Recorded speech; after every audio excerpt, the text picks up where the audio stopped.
Okay, good morning sa mga client owner namin.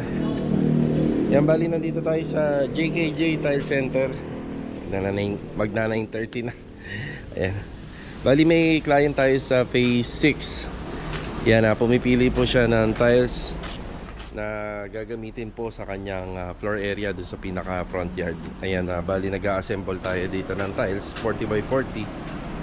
Yan, namimili siya kung ano yung prepared niya na texture and design.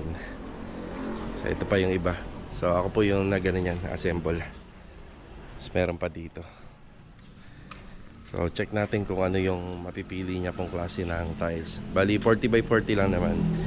Kung ako tatanungin, prepared ko sana dun yung mga ganito na lang. Yan. Kasi yung poste niya, bali meron na po kasing design yung poste niya. Parang brick design. So naghahanap siya ng parang may pebbles design. Yan yung mga pinorward natin sa kanya.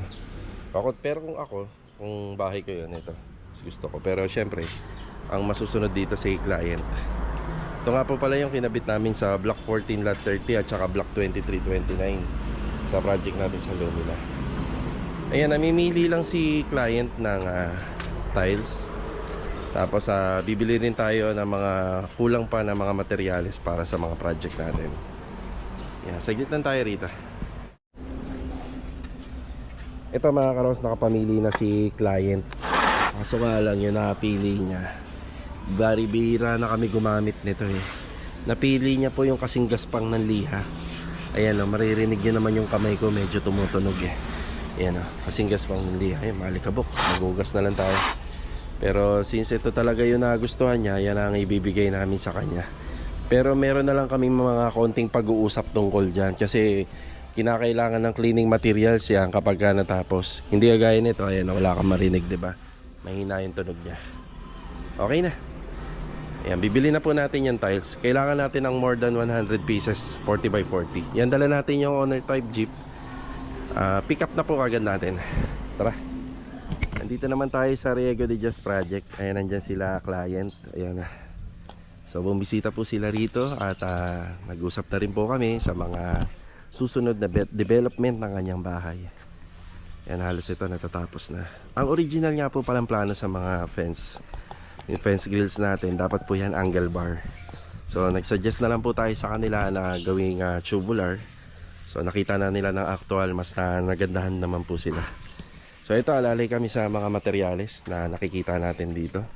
Ang accomplishment namin ngayong araw na to, gusto ko po sana matapos na itong mga fence grills. Tapos matapos na yung pag-welding dyan, yung mga full weld, matapos na yung spots. Tapos mga grinder na para maliha, grinding disc para luminis na po yung mga bakal. Then ma-applyan po ng epoxy primer. Yan po yung gusto ko mangyari rito.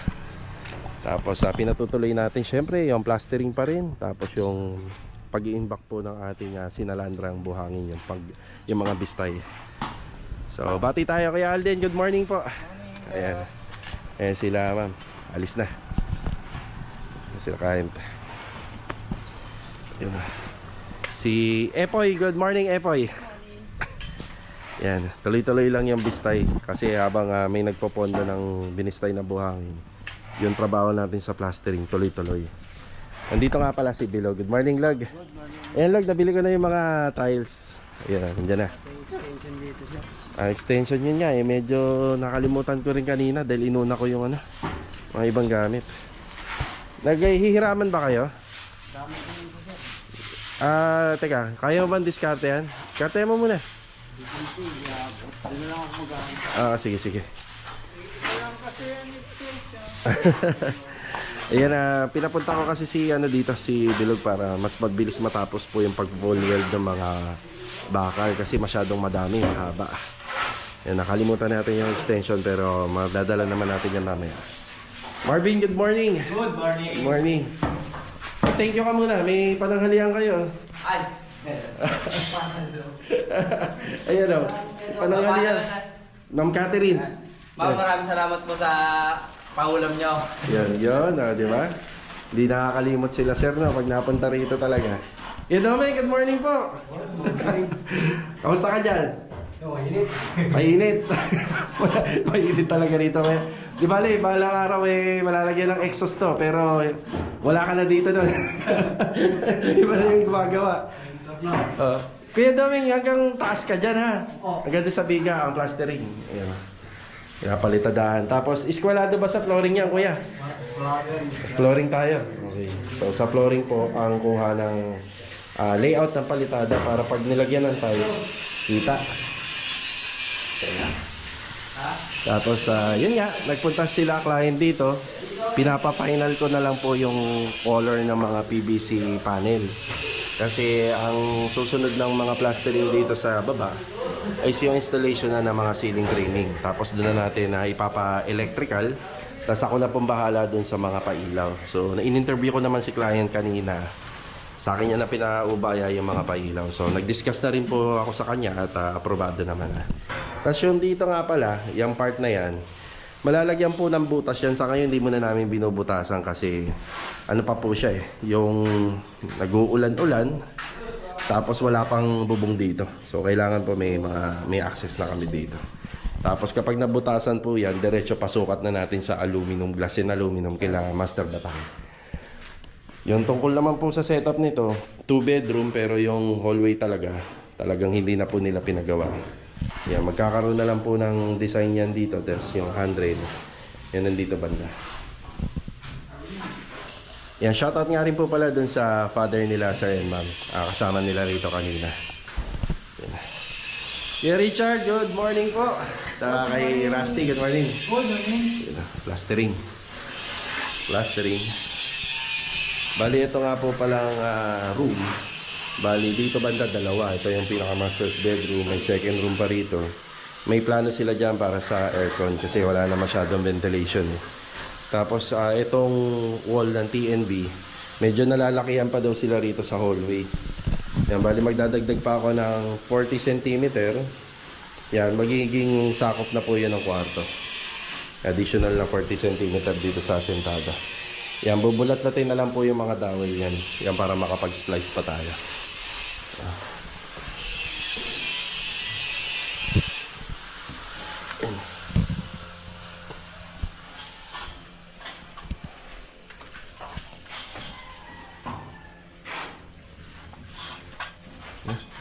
Palitada. Ito, header na lang. Baray. Tapos ito mga metal paring na naunang pinadeliver natin. Para dito po sana yan sa mga bulada. Ayan, bali yung spandrel natin. Ayan, dito. Yung spandrel natin dyan, bali kung hindi darating ngayon, bukas or sa Lunes. Ayan. Makakadating sa Lunes. Tapos yung tungkol nga po pala sa mga pailaw nito, isa lang talaga ang suggest ni client dito. Pero ako naman ang bigyan ng opinion. Sabi ko gawin ng dalawa kasi medyo mahaba. Para naglalaro kasi ng 4 na metro, kulang-kulang 4 na metro or 4 na metro yung haba ng bawat harapan ng gilid ng bahay. 4 na metro. So kulang naman pagka isa lang kaya pinadadalawa natin kay client. Pumayag naman siya. Yan na yung mga plano natin dyan. Tapos yung sa development nito, yan lagi ko pinapaliwanag. Wala po muna to. Saka na po yan.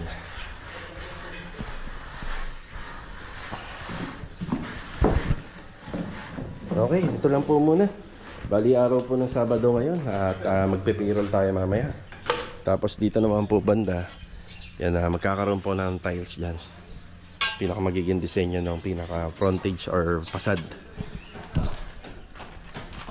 Kaya baka may additional tayo bakal. Meron pa ba? Meron pa. Yun na lang naman ang bubuyo natin, boss. Ito na, tsaka susunod na yung mga gate na. Boss. Sige. Yan, pinadidiskartehan ko muna kay Bilog yung extension. Kasi yung extension natin halos kalat-kalat sa ibang mga project din. So, pinapadiskartehan ko muna. Magagawa naman po kagad ng paraan yan. Yan, pinagtutulungan na po nila to. Yung dalawa na po yung nagwe-welding dito para mas mabilis. Yan, gagrinder rin yan para malinis yung mga bakal. Tapos applyan ng epoxy primer.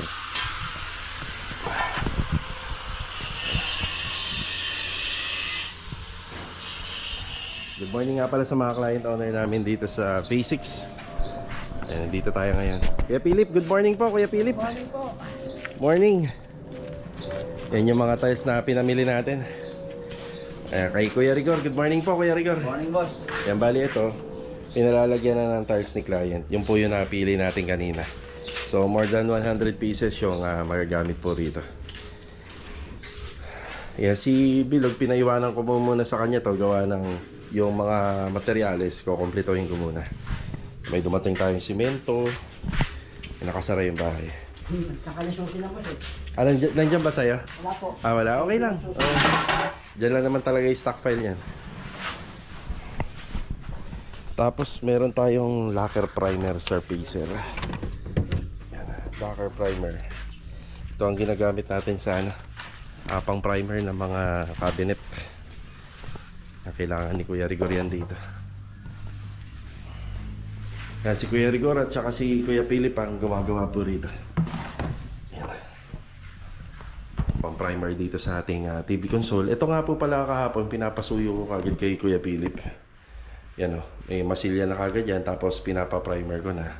By Monday pwede na ikabit yung indoor unit dito. Yung indoor unit niya nandito. Yan o. Tapos dito sa mga copper tube, bali wala nang pagbabagong gagawin dito. Ayan na po yun. Susundan na lang po namin yung pintura. So mapipinturahan siya para kahit paano naka-hide ng konti. Tapos ongoing na nga po pala ang ginagawa tong cabinet dito. Yan yung update. Siguro baka next week may kakabit na rin. Kapag nakabit yun, didiretso na natin at tatapusin na natin yung installation ng kornisa rito para madamay na sa pintura. Yan, madadagdagan na po sila rito kasi si Kuya Dindo last day dun sa project natin sa phase 4 yung ginagawa rin.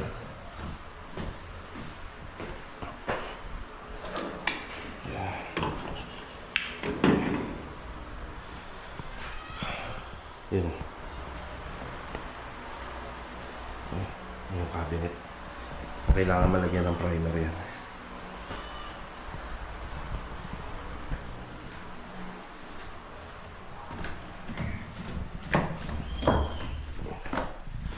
Ito, hinasikaso na rin pala ni Kuya Rigor to.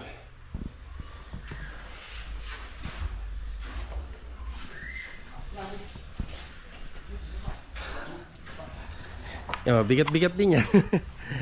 Ang laman yata ng isa niyan, isa 10 piraso sa isang box. Bigat-bigat din. Ang lakas yan, boss. Sa labas. Palalagyan na rin ni client. Para pagka na-turnover natin, halos semi-finish. Maganda-ganda.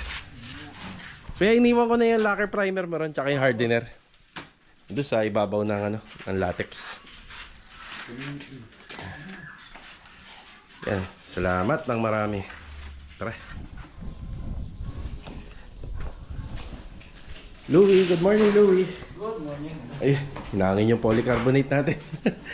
Ayan, polycarbonate. Bali, si polycarbonate dito natin yung ilalagay. Dito sa gilid, magkabila. Kasi medyo bawal pa pong itaas yung bakod dito. Pero advantage din niya, magbibigay din ng ng sunlight kahit pa paano. Tsaka design. Tinutuloy lang ni Louie yung tiles dito sa step and riser. Si Master Jojo, good morning. Good morning. Bali, ito nga po pala nakalimutan kong bilhin. Bali sa last vlog natin kahapon. Yan, nagkulang si Louie rito. Yan, nakalimutan kong bilhin kanina. Nasa labas na ako. Yan, ito bali papalitan po natin to. Yan, palitan natin ng bago lahat. Tapos may wall-fluted panel pala tayo na ilalagay dito. Yan, abangan na lang natin.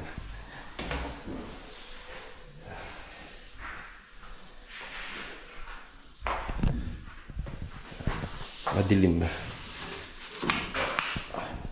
Nakapatay yung breaker. Yan, napalitan na. May pintuan na po rito. Tapos naikabit na yung doorknob.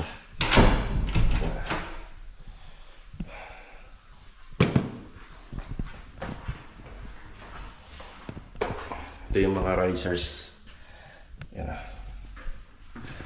Yan, naikabit na ni Louie. Tapos dito yung sa mga pintuan. Bali may mga door stopper to pero floor type na lang po yung nilagay namin. Yan o. Nasa flooring. Para hindi sumagi sa pader yung doorknob. Yan, tapos yung curtain rod, ayan, kinakabit na ni Master Jojo. Bali, 6 feet lang yung ano ni client dito, cortina. Yan, pwede naman kayo mamili. Halimbawa, nagpapagawa po kayo. Pwede kayo mamili kung Korean blinds or ano po, curtain rod.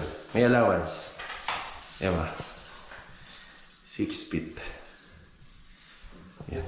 Ayan, may allowance na. Ayos na yun. Ayaw ni client na nakasagad sa yung cortina. Sagad sa flooring. Aircon.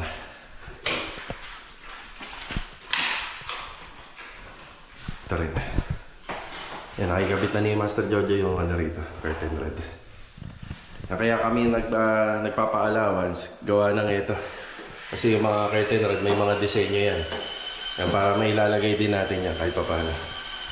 May allowance.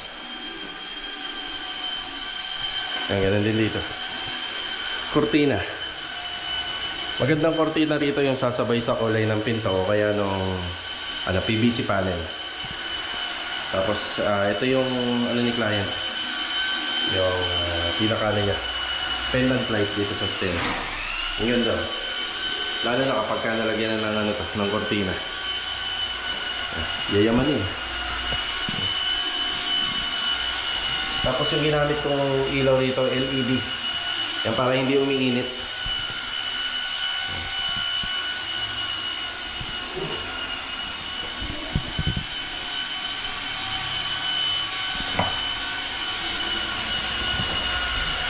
Imagine ninyo kung wala tong bakal na nilagay namin na to. Tingnan mo yung paa ko. Lagpas-lagpas. Pagka bababa ka. Kaya ang laking tulong din na may extension to. Ito kasing ano na to, pagdaanan na to, gawa na to kapag turn over sa inyo.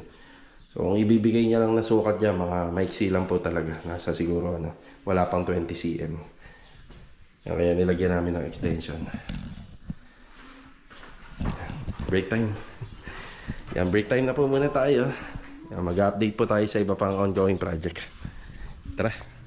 Bago pala tayo mag-break time, yan, may konting minuto pa naman bago mag-uwian. So puntahan muna natin to. Ayan, good morning kila Ma'am Rolinda and family. Ayan si Master Dino, good morning. Good morning! Kaya panlaban na ba? Malaman to. Malapit na. Antay na lang. Yeah. So matatapos po tong araw ni Kuya Dindo rito. Tapos po to. Kaya itong poste nung yung sa ilalim. Ito. Ayan.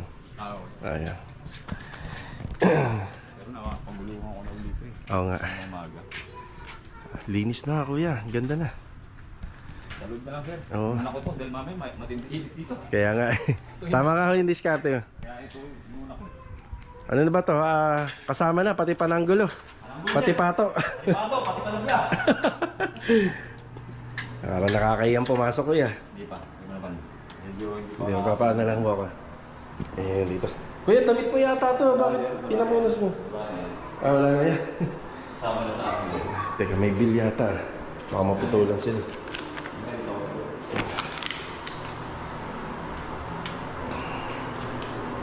Yun, linis na. Malinis na po. Tapos ito po yung last part ng video natin kahapon. Yan ay pinapaano ko po ito. Pinapasilikon ko.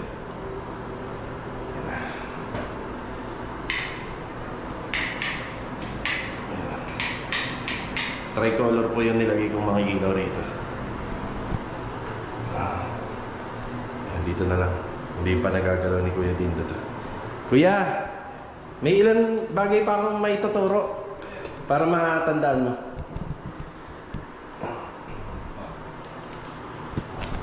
Ito dito. Yan yung banda. Kapag tiningnan mo.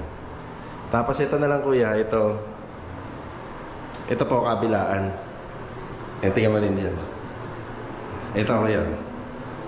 Yan, tas yan. Halos very good na. Kuya, yung ilalim ba niya malinis? Ako sir, malinis ito ako. Ano, nagaling ako kami si Louie. Oo, sige. Pero ulitin yan. Sige. Uli niya siya eh. Si Louie na. Si Saka Master Ryan. Tapos yung tiles nandun na. Tapos, lagay ko na sila lalim. Sige po. Yan.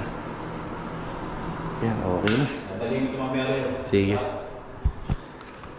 Yung ano pala, nakakalimutan yan yung water closet. Ito. Minsan naiiwan. Bahala ka na. Bahala sa loob. Talaga. Pumunta kayo si Rigor. Dito ka pa talaga. Alam mo nang nagpipilis tayo. Wala to doon si ano. Ay, nako. Ayan, itong harapan, very good na po. Napaka-very good na rito. Ayan. Ano na lang dito, kuya, ilaw at saka yung outlet at saka switch. Yun na lang naman ang dilinisin. Ilaw, tapos, ayan, may mantya. Oo, yun na lang naman po. Ito, pintuan din eh. Sige. Tara kuya, break time na. Okay. Nanghalian muna tayo. Tindi ng init ngayon ah. Mainit, kaya lagi magbaon ng tubig para hindi tayo ma-dehydrate. Tara.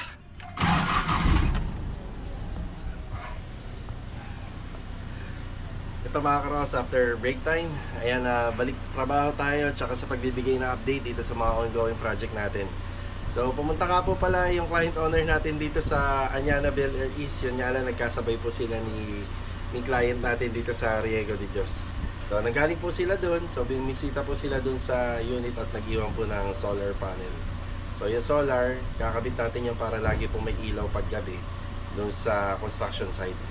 Yan mga karos, may nagtatanong sa atin doon sa mga nagiging project natin dito sa Lumina Homes, yung Athena project. Bali talagang ang required na kasya lang talaga doon, sinukat na namin yung, yung Wigo.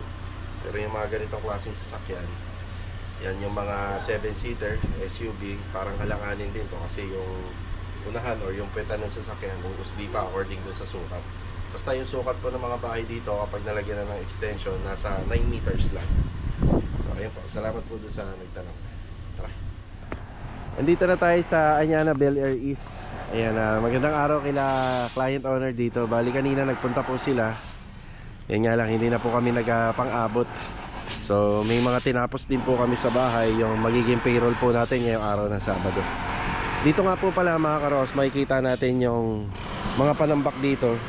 Unti-unti na po naming nililinis. Yan, pinapantay na po natin yung unang inabutan natin na lupa rito.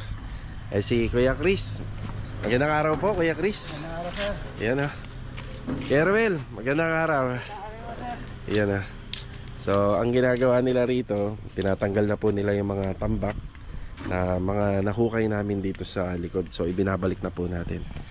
Bali actually kailangan pa po natin ng siya nga po pala, kakailanganin pa po natin ng mga panambak dito sa tansya ko. Kasi yung doon pa lang po sa likod, wala pa po tayong tambak doon, yung pagitan po ng perimeter wall.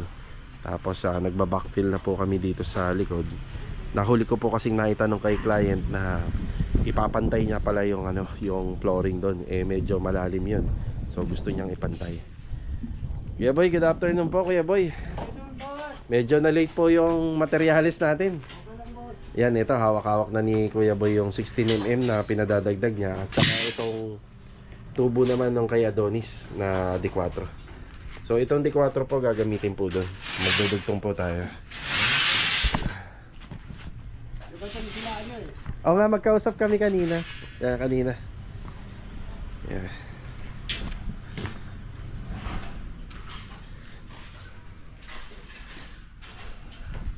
Eto, nagbabalik na nga sila. Donis, good afternoon Donis. Good afternoon. Sandy, good afternoon na. Yan ang medyo malaki-laki yung itatambak po natin dito. Sa nakikita ko, kukulangin po yung panambak natin. Kung alam ko lang ipapantay ito, hindi tayo nagpahakot ng nakaraan. Kaso nga lang, kung hindi naman tayo magpapahakot ng nakaraan, bali ipatatanggal po kagad sa atin yun ng gwardiya. Yun nga lang yung hirap ng namin dito noon. Nag-uumpisa kami. So yung kasi nag-ukay pa kami dito. Late na na-aprobahan na pwede kami magtambak dyan. Huli na. Nakapagpahakot na tayo. Yan yung bako natin. Buhay pa.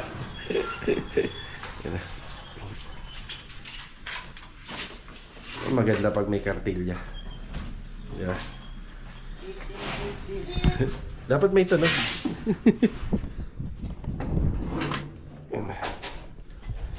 Tapos ayun na po yung mga sinisinsil ni Kuya Sandy. So hindi naman po namin yung sinisira, pinalalabas lang po namin dyan yung mga rebars, yung anilyo. Pag lumabas yun yung gagamitin po natin na dowels para rito sa ano, doon tayo mag-hook para dito sa matting natin. Buhos, steel decking po tayo, kaya single matting po yung gagamitin natin dito. Kamusta yung ano, plumbing natin doon? Eh yung sa ano rito, napunta na ba ni Jojo to? Ay, sir. Kanina? Sir. Okay. Ito. Yan, ito yan. Ang lagay namin para ano? So may tatago naman natin to sa palitada. Yan yung ano. Okay. Yung pagka natin yung post na to. Okay. So ito ang purpose ng isang tubo na nandito. Yan po ay magkakaroon po kasi ng gutter. So medyo weird, no? Kasi bakit hindi na lang isang slab?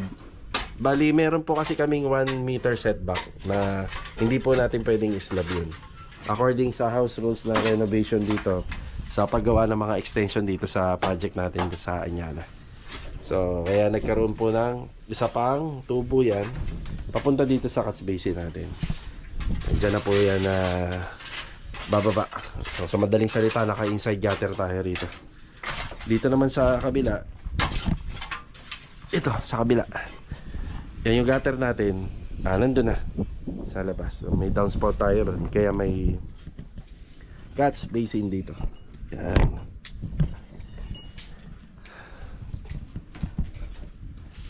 Ito na yung para sa ano, no, cantilever natin. Yan, 16mm. Tapos may lalagpas din po doon pagka nabuo nila papunta dyan sa labas. Mga bato. Huwag siya mga bato.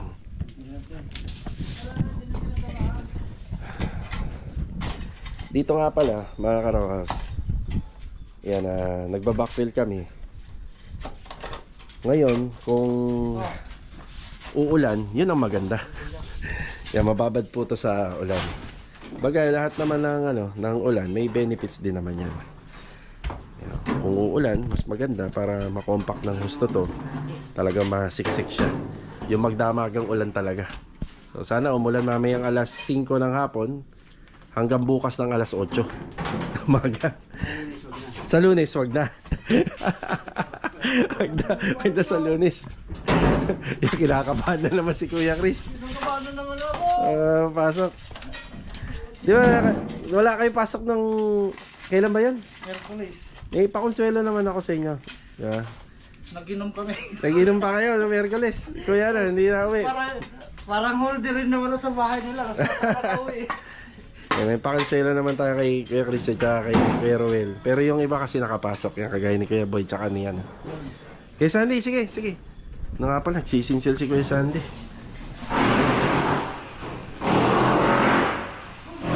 Dito nga pala, magkakaroon din tayo ng floor drain and water line kasi medyo kanto na to. Kailangan natin lagyan ng floor drain and water line tong banda. Para pag may ga-absorb ng tubig tong area na to, meron po dadaluyan yung tubig palabas dito sa garahe. At saka dito po sa may fence area.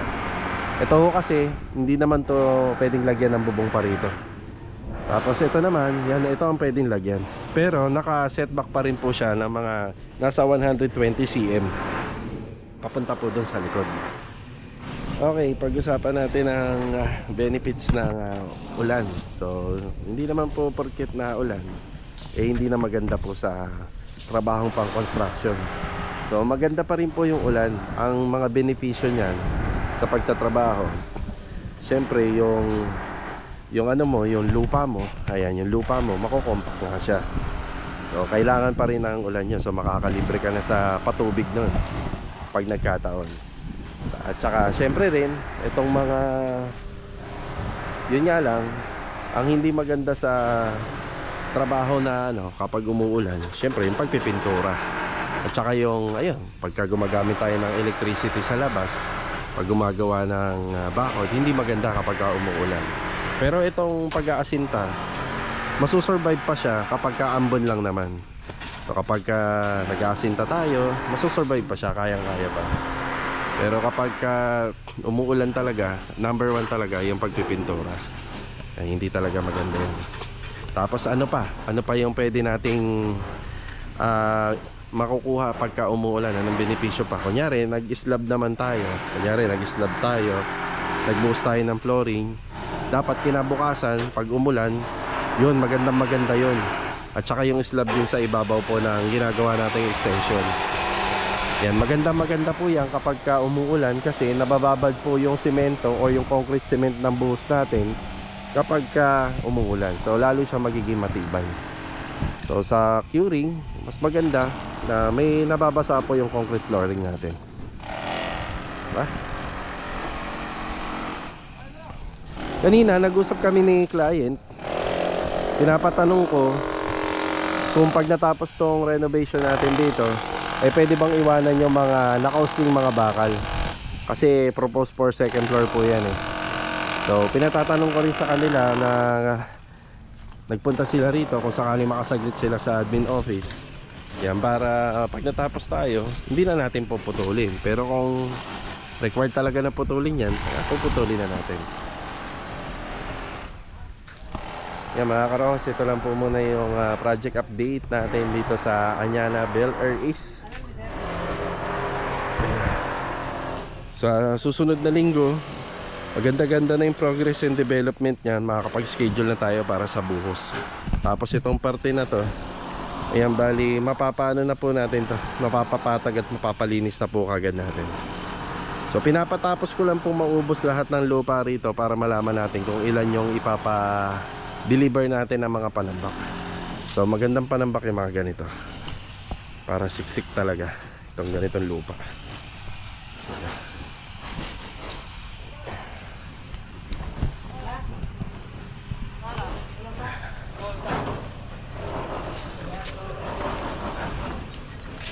Makakabit, wala problema. Parang nasa langit yung solar. Ba't lumagpas sa Baker daw eh. Ah. Kaya pa din namin ka Baker. lumagpas sa bubong yung solar na dala nila. Para di Ewan ko lang kung may magtangka pa rito, ano. Malakas yan yung solar. Buhayin ko pa. Wag niya na pong buhayin. Automatic kaya yung ilaw yan. Kasi may ano naman yan, may sensor. Kahit hindi niya na buhayin. Ayos na. Yan, ipagpapatuloy po namin yung payroll. Yan, kita-kita na lang tayo sa bahay mamaya. Bali, sahod ng mga tao ngayon, araw ng linggo. Tapos bukas, ita-turn over na nga po pala natin yung project natin sa phase 4. Okay, let's go. Tara.